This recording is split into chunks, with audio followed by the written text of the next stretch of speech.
Welcome to Quick Hits, presented by Grow My Cleaning Company. Everything you need to know to grow your cleaning company. And from the marketing background you've given me, I'm guessing you're going to agree with this strongly.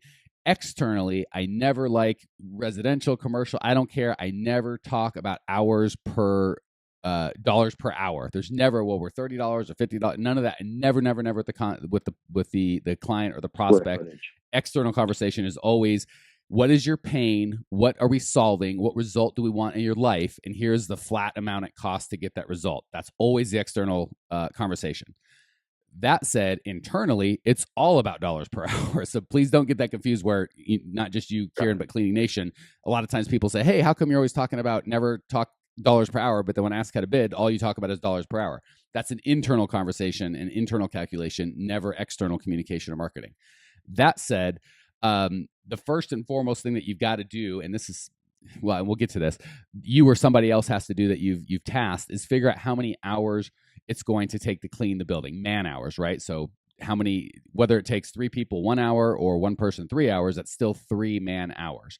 So the first thing that you do is you've got to get that figured out. And at the end, I'll kind of give you some resources of how to do that. But again, we can't dive that deep into, okay, well, floors take this long per square footage and medical facilities are this and warehouse, that we can't do that.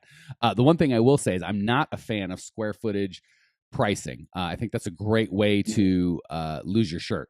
I do like it for dummy checks where, a lot of times when I do a bid, especially a larger bid, I want a second pair of eyes, or if I've got an employee doing a bid, whether it's me or somebody else, I want a second or even third pair of eyes, depending on the size of the bid, just to check it. Because you make a miscalculation, just like you noticed, Kieran, you can really kind of get off base kind of quick. So the only reason I use square footage pricing is to do a dummy check on my thing to be like, all right, I came up with $1,500 a square foot. I know this type of building usually goes for 15 cents a square foot. Am I close? And if I'm way off, and I go, okay, maybe something's wrong. So that's the only time I ever use square footage pricing is actually a dummy check just to make sure, okay, am I in the right ballpark? But I would never bid actual real American or Canadian dollars on, here's the square footage, time X amount, there's your bid. That's insanity to me.